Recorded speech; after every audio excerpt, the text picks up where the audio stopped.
Hello दोस्तों, प्रतिमा GS academy पे आप सभी का स्वागत है। दोस्तों, आधुनिक भारत इतिहास में मराठा में शिवाजी प्रशासन पे हम चर्चा करेंगे आज। शिवाजी प्रशासन का मतलब है अष्टप्रधान।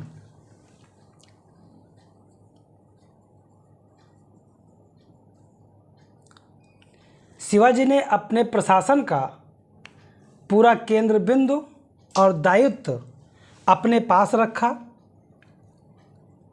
और इसके इर्द गिर्द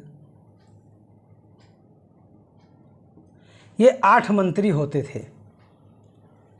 8 मंत्री, इन्हीं से पूरा प्रशासन चलता था। इसीलिए शिवाजी के प्रशासन को अष्टप्रधान परिषद का ज़्यादा तवज्जो प्राप्त हुआ, जिसमें 1, 2, 3, 4, 5, 6, 7, 8 यही 8 व्यक्ति सबसे महत्वपूर्ण थे। पहले व्यक्ति थे पेशवा। इन्हें मुख्य प्रधान कहा जाता था या प्रधानमंत्री कहा जाता था।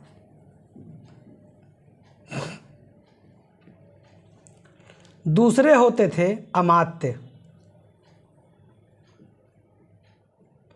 इन्हें मजूमदार कहा जाता था या मजूमदार। ये होते थे अर्थ मंत्री यानी वित्त मंत्री, पैसा वैसा इनके पास रहता था। तीसरे होते थे वाकया नवीस।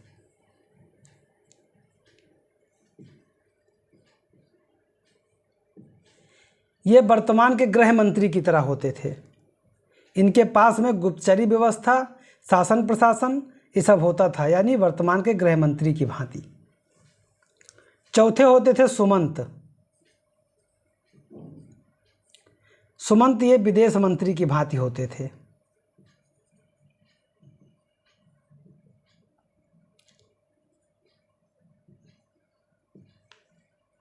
पांचवें होते थे सचिव। इन्हें सुरनवीस कहा जाता था या चिटनीस। सुरनवीस या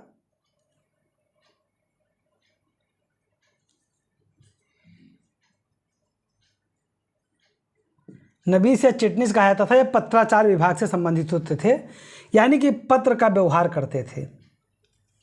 और छठा होता था सेनापति। 7वें होते थे न्यायाधीश और 8वें होते थे पंडित राव। पेशवा, अमात्य, वाकया नवीस, सुमंत, सचिव, सेनापति, न्यायाधीश, पंडित राव। इसमें से जो छठे नंबर के यानी जो सेनापति महोदय होते थे, ये ब्राह्मण भी हो सकते थे, क्षत्रिय भी हो सकते थे, लेकिन बाकी जो अन्य 7 हैं ये केवल ब्राह्मण ही होते थे।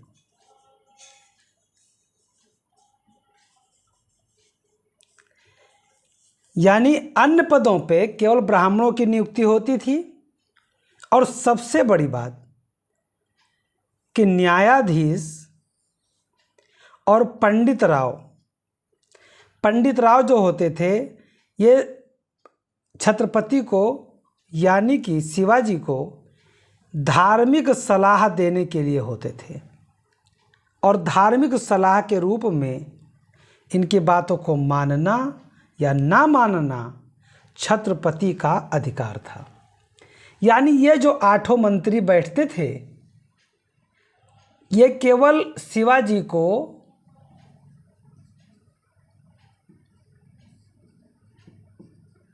सलाह दे सकते थे और इनकी सलाह बाध्यकारी नहीं थी।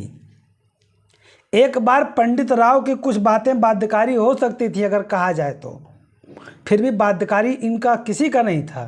लेकिन जब धार्मिक मामलों की बात आता था तब पंडित राव की बातों को तवज्जो ज़्यादा दिया जाता था, क्योंकि शिवाजी ने अपने क्षेत्र को स्वराज कहा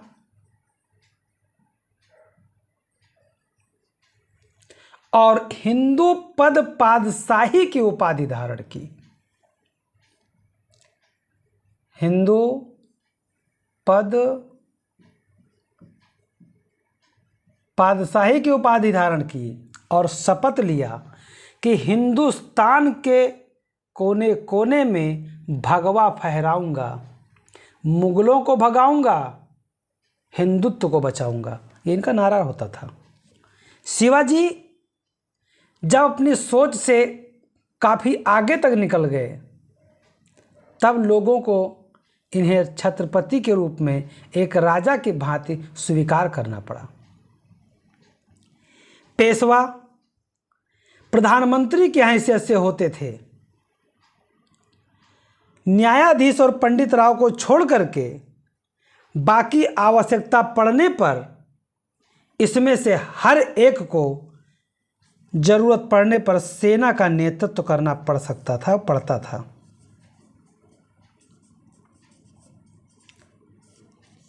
इसका मतलब ये हुआ कि युद्ध में पेशवा, अमात्य, वाक्यानबी, सुमंत, सचिव, सेनापति सब कोई जा सकता था सिवाय न्यायाधीश और पंडित राव के। कई एक किताबों में लिखा है कि जो पंडित राव होते थे वही न्यायाधीश के पद पर भी बैठते थे। संभव है। राजतंत्र में एक व्यक्ति के पास अनेक पद होना संभव है, लेकिन अष्टप्रधान परिषद में इन 8 पदों का जो उल्लेख है ये आपको याद करना होगा। ये प्रश्न आते हैं। पहला तो यही आता है कि अष्टप्रधान परिषद किसके प्रशासन की विशेषता है? तो मराठों की नहीं है, ये शिवाजी की विशेषता है। मराठों में तो बाद में पेशवा आएंगे, बाद में छत्रपति एक तरफ हो जाएंगे मात्र सिंबॉलिक रूप में, लेकिन पेशवा ही सर्वे सर्वा बन जाएंगे। तो शिवाजी के प्रशासन के रूप में इसे भी याद रखिए। शिवाजी को सलाह देने के लिए 8 मंत्रियों का एक परिषद होता था, और याद रहे ये मंत्री आनुवांशिक नहीं होते थे। बाद में पेशवा, जब पेशवाई आएगा, पेशवा का शासन आएगा, तब पेशवा का पद आनुवांशिक हो जाएगा, लेकिन अभी अष्टप्रधान में शिवाजी के प्रशासन में ये पद आनुवांशिक नहीं थे। पहला पेशवा यानी मुख्य प्रधान, प्रधानमंत्री की हैसियत से शिवाजी के बाद इन्हीं का मोहर हस्ताक्षर होता था। किसी कार्य को करने के लिए, किसी कार्य की अनुमति के लिए, वैदेशिक संबंध स्थापित करने के लिए, यदि शिवाजी मौके पर नहीं हैं तो पेशवा ही इन कार्यों को देखता था। अमात्य, अमात्य को पंत भी कहा जाता था, इन्हें मजूमदार भी कहा जाता था। ये अर्थ मंत्री होते थे।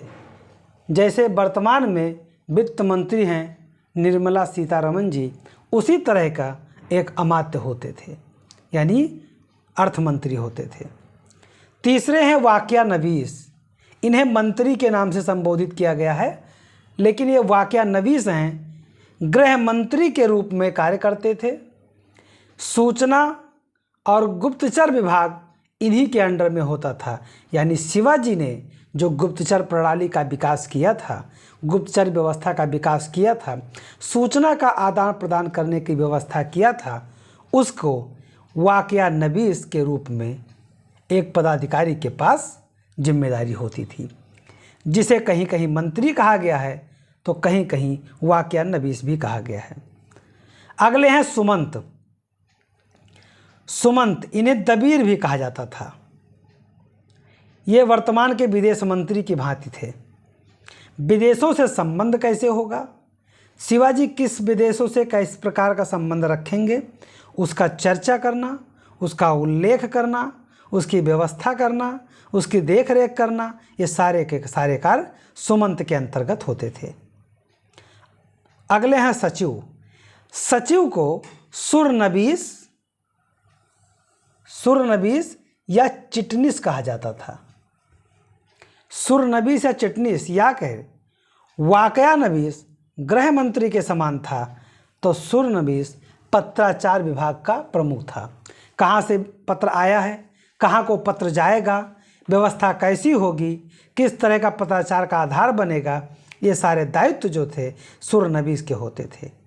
सेनापति, सेनापति सर ये नौबत कहे जाते थे। और इनका दायित्व होता था सेना के वेतन देना, वेतन का व्यवस्था करना, हुलिया रखना, सेनाओं के हुलिया, उनका फ़ोटो, इसकी व्यवस्था रखना, ज़रूरत पड़ने पर सेना का नेतृत्व करना, ये सेनापति के कार्य होते थे। न्यायाधीश का कार्य होता था न्याय प्रणाली को मजबूत करना और लोगों को ससमय न्याय देना। और पंडित राव का, यानी इन्हें सद्र के नाम से जाना जाता था, ये धार्मिक रूप से धार्मिक मामलों में राजा को सलाह देते थे। यानी पंडित राव जरूरत पड़ने पर शस्त्र और शास्त्र दोनों की विद्या भी राजकुमारों को देते थे। सेनापति के अलावा प्रायः सभी मंत्री ब्राह्मण होते थे, ये एकदम रट लीजिएगा। सेनापति के अलावा प्रायः सभी मंत्री ब्राह्मण होते थे और न्यायाधीश तथा पंडित राव को छोड़कर सभी को अवसर पड़ने पर सेना का नेतृत्व करना पड़ता था। सभी को जरूरत पड़ने पर सेना का नेतृत्व करना पड़ता था। शिवाजी ने अपने प्रशासन को, यानी अपने पूरे क्षेत्र को प्रशासनिक दृष्टि से 5 भागों में बांट दिया और समस्त क्षेत्र को स्वराज्य कहते थे। स्वराज्य या स्वराज कहते थे।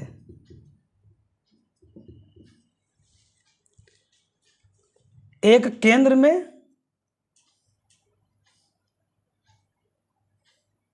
और 4 अन्य, यानी उत्तरी प्रांत,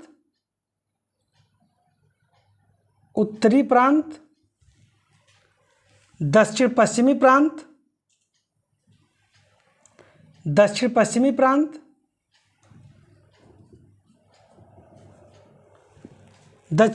प्रांत,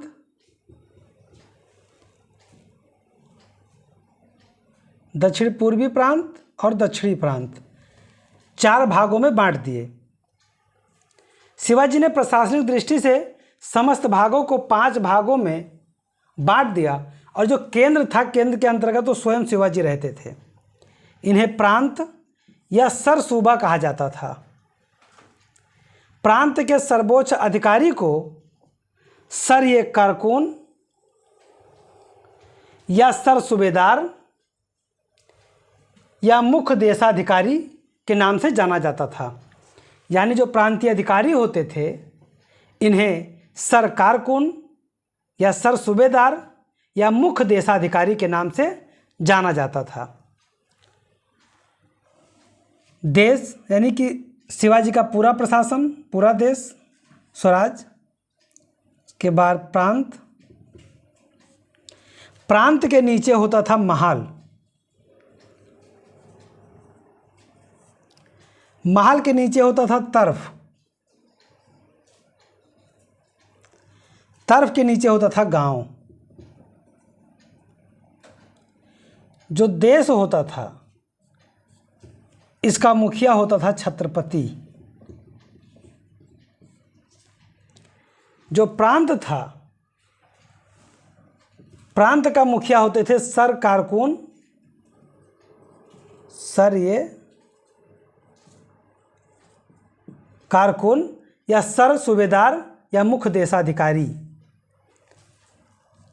महल के जो मुख्य अधिकारी होते थे सर हवलदार,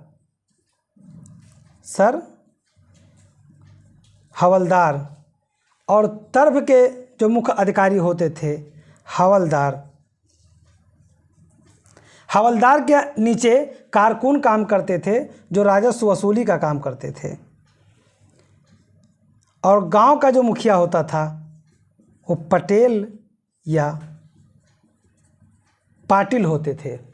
यानी कि जो हायरार्की था वो केंद्रीय करण सत्ता में था, लेकिन फिर भी विभाजन, प्रशासन को लेकर के विभाजन किया गया था प्रांतों में। और प्रांतों के अंतर्गत महल, और महल के अंतर्गत तर्फ,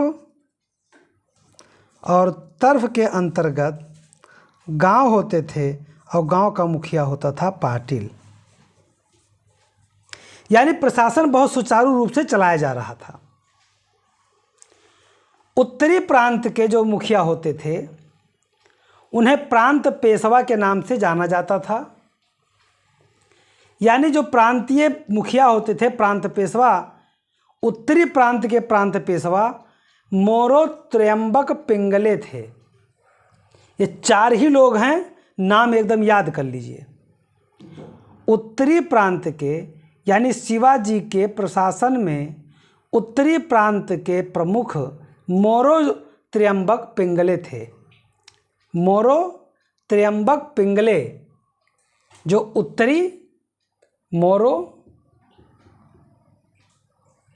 त्र्यंबक पिंगले उत्तरी के थे और दक्षिण पश्चिम प्रांत के प्रांत पेशवा अन्नाजी दत्तो थे।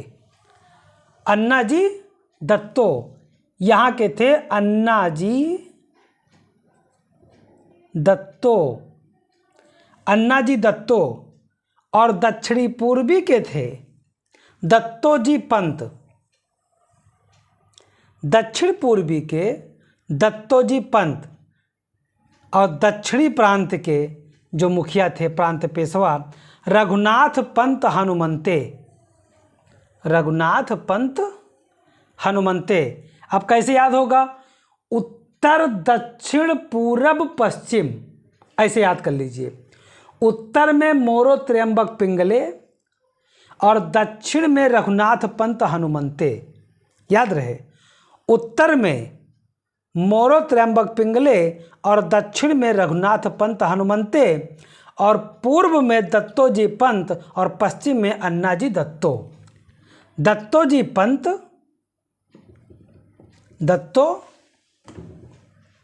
जी पंत और पश्चिम में अन्नाजी दत्तो। अन्नाजी दत्तो, दत्तोजी पंत, त्र्यंबक पिंगले, रघुनाथ पंत हनुमंते। उत्तर दक्षिण पूर्व पश्चिम हो गए। प्रत्येक प्रांत को महलों में विभाजित किया गया था और महल का प्रमुख अधिकारी सर हवलदार होता था। सर हवलदार के अंतर्गत और लोग राजस्व का वसूलने का कार्य करते थे। महलों को तरफों में विभाजित किया गया था और तरफ का सबसे बड़ा पदाधिकारी हवलदार होता था। हवलदार के अंतर्गत कारकुन नामक अधिकारी भी होता था जो राजस्व को वसूलने का कार्य करता था।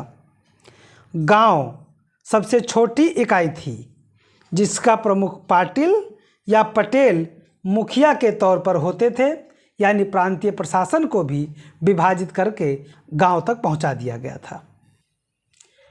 शिवाजी के प्रशासन में भू राजस्व व्यवस्था। शिवाजी ने भू राजस्व व्यवस्था में मलिक अंबर के भू राजस्व व्यवस्था पर अपनी व्यवस्था को आधारित किया। मलिक अंबर का भू राजस्व व्यवस्था था कि पूरी भूमि की पैमाइश कराई जाए और उसके आधार पर भू राजस्व लिया जाए। शिवाजी ने अन्नाजी दत्तो जो दक्षिणी पश्चिमी प्रांत के प्रांतपति थे, उनके अधीन पूरी भूमि का विस्तृत माप करवाई।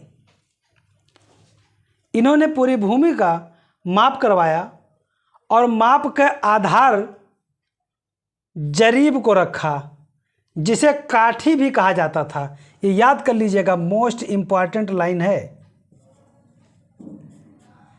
शिवाजी ने अन्नाजी दत्तो के अधीन भूमि का माप करवाया और माप का आधार जरीब था जिसे काठी कहा जाता था। और काठी की जो लंबाई थी 5 हाथ और 5 मुट्ठी, 5 हाथ प्लस 5 मुट्ठी,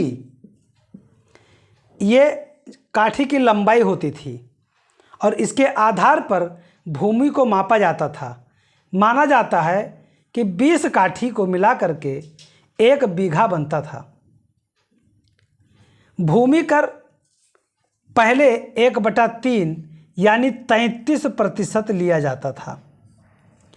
लेकिन जब शिवाजी ने कई अन्य छोटे करों को समाप्त कर दिया तब भूराजस्व 40% यानी 2/5 लिया जाना प्रारंभ हुआ। यानी शिवाजी के कार्यकाल में भूराजस्व की दर 1/3 से 2/5 यानी कि 33% से 40% के बीच में लिया जाता था। शिवाजी के भूराजस्व में सबसे महत्वपूर्ण शब्द है चौथ और सरदेशमुखी लेना, यही इंपॉर्टेंट है। शिवाजी पड़ोसी राज्यों से चौथ की वसूली करते थे और इसलिए शिवाजी कहते थे कि भाई आप हमारे पड़ोसी हैं, आप लोग हमें चौथ देते रहिए जिससे हमारे प्रकोप और हमारे आक्रमण से आप लोग बचे रहेंगे, तब मैं आप पे आक्रमण नहीं करूँगा, और पैसा नहीं दोगे तो आक्रमण करेंगे। तो ये लोग कहते थे कि महोदय कितना देना है? कहे तो आपका टोटल रेवेन्यू कितना है, आपके राज्य का टोटल इनकम कितना है? तो वो बोले कि अगर आपके राजस्व का टोटल इनकम 100 रुपया है तो 25 रुपया हमें दे दिया कीजिएगा। यानी कि चौथ की वसूली 1/4 यानी कि 25% शिवाजी ले लेते थे। यानी अगर 1 लाख रुपया वसूली है किसी राज्य का तो 25,000 शिवाजी का घर बैठे हक था। और इतने नहीं था, पहले तो 25% चौथ देंगे, उसके बाद सरदेशमुखी 10% देंगे, यानी 10,000 और देंगे, टोटल हो गया 35,000। यानी 1 लाख अगर का इनकम किसी पड़ोसी राज्य का है तो 35,000 वो शिवाजी को पहुंचाएगा और नहीं तो मार खाएगा। सरदेशमुखी इसलिए शिवाजी लेते थे, शिवाजी कहते थे कि मैं पैदाइशी सरदेशमुख हूँ और हमें हक है कि हम किसी से भी सरदेशमुखी वसूल सकते हैं। तो पड़ोसी राज्यों से 1/10 सरदेशमुखी वसूलते थे। याद रहे, चौथ 1/4 और सरदेशमुखी 1/10। ये एग्जाम में पूछा जाता है तो कंफ्यूज मत होइएगा। चौथ की वसूली 1/4, सरदेशमुखी की वसूली 1/10 और पड़ोसी राज्यों से लिया जाता था।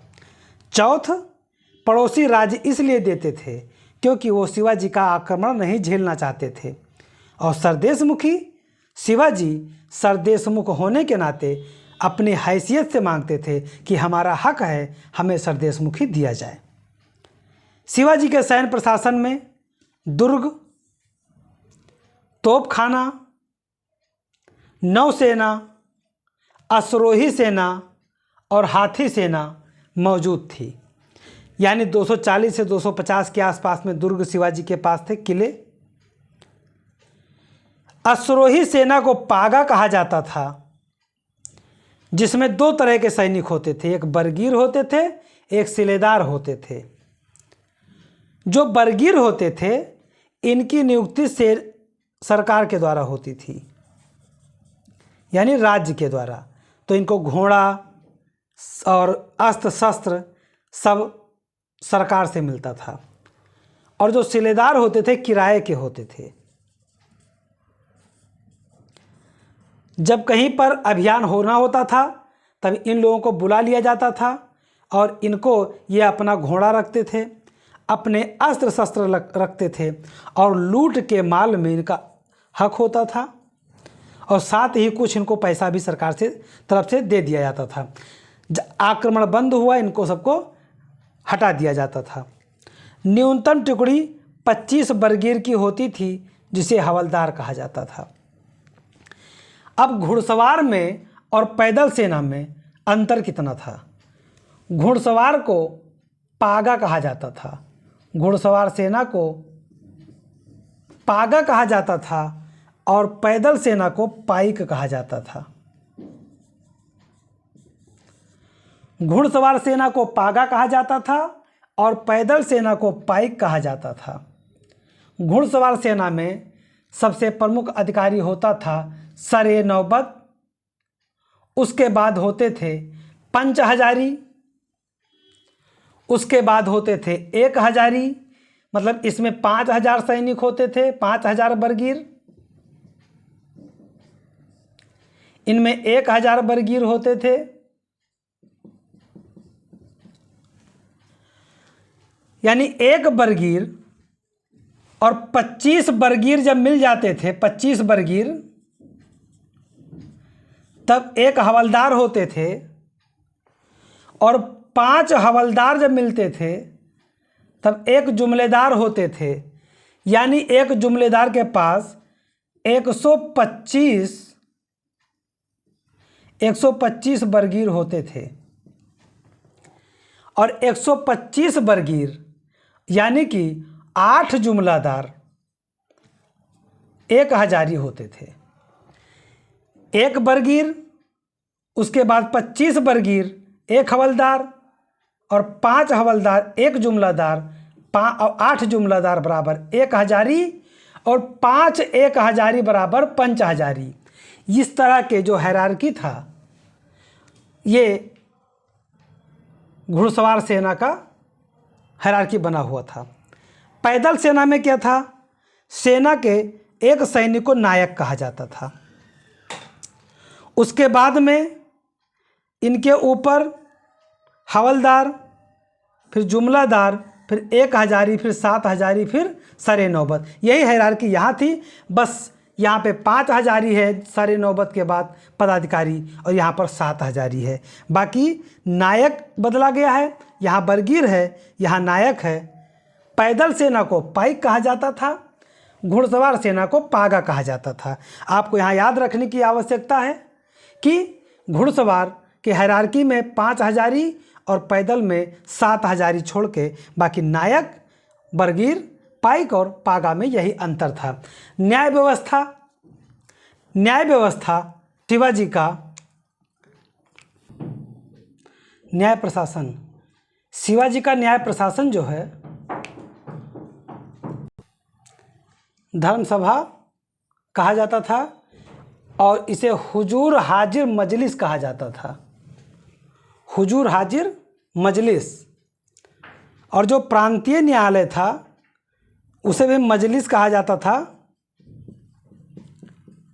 लेकिन मजलिस के साथ साथ उसे सभा के नाम से संबोधित किया जाता था। यानी प्रांतीय न्यायालय को, यानी प्रांतीय मजलिस को सभा कहा जाता था, और निर्णय धर्मशास्त्र के आधार पर दिया जाता था। जो निर्णय होता था वो शिवाजी की धार्मिक नीति धर्म सहिष्णु था। मतलब वो सभी धर्मों को मानते थे। इनके सेना में सभी धर्मों के लोग थे। खपी खां एक इतिहासकार हैं। इन्होंने शिवाजी की बहुत आलोचना किया है, लेकिन इनकी धार्मिक नीति की प्रशंसा करते हैं। ये कहते हैं कि शिवाजी में लाख बुराइयां थीं, लेकिन जब बात धर्म की आती है तो शिवाजी को मेरे नज़रों में महान साबित कर देता है। ऐसा ये क्यों बोलते हैं? कट्टर मुस्लिम है ये। ऐसा इसलिए बोलते हैं, शिवाजी ने अपने आक्रमण लूटपाट के समय किसी भी महिला के साथ बदतमीजी नहीं किया, किसी भी धर्म के रूप में किसी को काटा पीटा नहीं। कुछ मुस्लिम महिलाओं को इनके सेना के लोगों ने उठा लिया था, तो उनको कुरान के सम्मान के साथ वापस भेज दिया और सैनिकों को दंड दिया। तो इसलिए खपी खां इनकी प्रशंसा करते हैं। शिवाजी की मृत्यु के पश्चात उनके प्रशासन का आधार चलता रहा, और उनके उत्तराधिकारी पद धारण करने लगे, जिसमें संभाजी उत्तराधिकारी बने थे। परंतु संभाजी को इग्नोर करके राजा राम को शासक बना दिया जाता है। लेकिन बाद में संभाजी शासक बन जाते हैं 1680 से 1689 तक।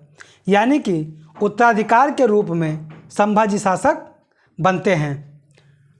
तो दोस्तों, मैं अपने क्लास को यहीं पे समाप्त करता हूं और आप लोगों से निवेदन करता हूं कि ज़्यादा से ज़्यादा शेयर करें, लाइक करें, सब्सक्राइब करें, कमेंट करें। धन्यवाद। जय हिंद, जय भारत।